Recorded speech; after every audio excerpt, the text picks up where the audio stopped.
Now, this video might sting a little bit, but if this landed on your For You page, there might actually be a reason you're seeing it.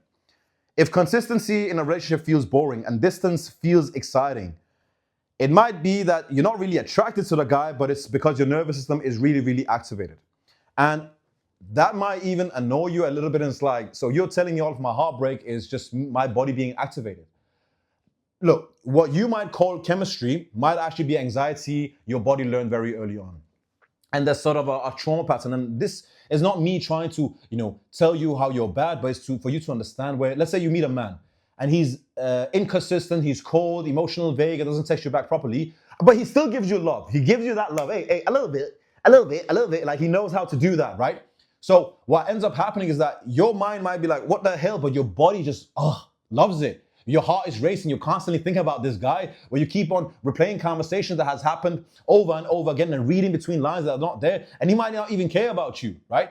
And you might associate all of that with love. But and now imagine this, right? Let's say that there's another guy, right? So there's one guy here, he's acting like that. Then there's another guy who might be consistent. He might text back, or he shows up, or sort of he's emotionally available, right? It's all clear. Now, what might end up happening with you, instead of feeling excited about that guy, you feel weird. You're like, what the hell, man? Hey, what are you trying to do? Are you up to something? Maybe you might always be irritated with this guy. And it's because your body is saying that something is off. And again, it's not to shame you, but it's for you to understand that what might actually be off is not him. It might be him. It might be him. But it might be your nervous system that doesn't recognize sort of safety as intimacy. Do you understand? It sort of it recognizes familiarity, and as humans, we go towards what's familiar. And for a lot of Muslim women as well, they are sort of raised in environments where love was conditional, right? Where familiarity often looked like emotional distance, right? And that even that towards God as well, even towards Allah. Do you know what I'm saying? So what might actually be happening is that you're not choosing unavailable men because you like suffering. What it might be is because you're choosing these unavailable men because your body learned that love has to feel like an effort. Where love feels like you have to constantly be waiting or proving, or you have to constantly be earning and fighting just to love. Just love me, right? You have to fight for it. So when someone doesn't make you work for it, your system goes, you know what, this can't be real. Hey, something is wrong with you. Something is wrong with you. Because real love, the kind that you at least got, the kind that you got might have always come with tension. Even the relationship that you had with Allah might have also comes with this massive amount of tension. It's almost like, well, you are okay, but you're not good enough. You are almost enough, but not fully enough. And that's the part that no one really seems to talk about. That a lot of women grew up understanding that you had to be low maintenance in order to be lovable. Especially if you're loved by a Muslim man, where you have to be patient, to be quiet, or just be grateful for what he gives. Hey, be grateful he doesn't have 3 wives, right? So the nervous system essentially adapts, right? It learns how to feel safe and alive in that uncertainty, right? So it learns how to, stay constantly alert and read mood and overfunction. And when a man is distant, your body might actually light up because it knows exactly what to do. This is a trauma response, right? Where you have to fix the man. Hey, you try to save the man. Hey, you can't save him. It's like J. Cole said, don't save it. Well, he said, don't save her, but don't save him. But you constantly try to fix this man. And you might think that this is chemistry, but it's not. It's just how your nervous system has been trained since you were a child. And perhaps, society, how they have conditioned you as well. So what you might notice and what you need to figure out in yourself is that when you really say that you miss him, do you really miss him? Or is it that the feeling of being activated? Is that what you miss? Is the feeling of being activated, is that what you miss? Do you miss the man, or do you miss the chase that was with him, the uncertainty, the adrenaline? Oh, it's so sexy, right?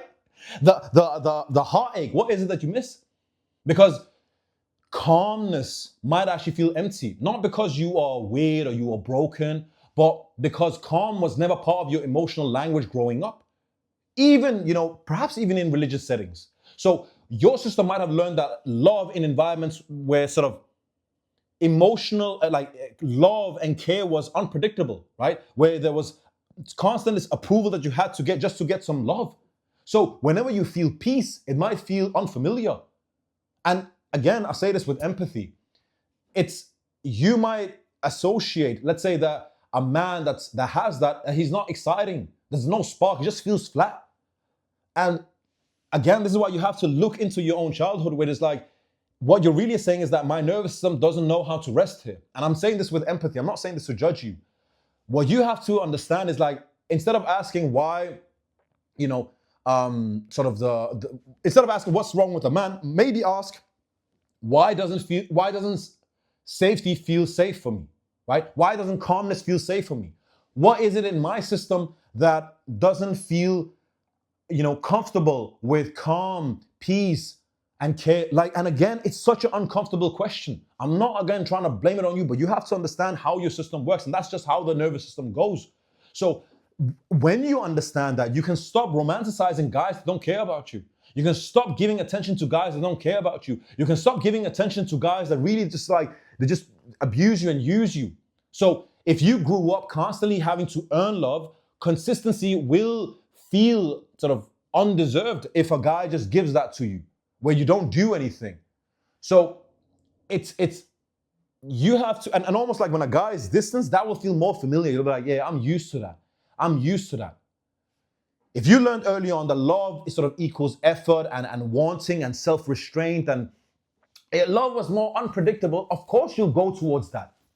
Of course you'll go exactly towards how you've sort of had love when you were growing up. But you have to understand that in order to truly, like, a lot of people ask me, like, oh, I keep on attracting this type of man, I keep on attracting this type of man. My question to you is, what in you, what part in you, and I mean this, what part in you feels comfortable with that? What was your relationship with love growing up?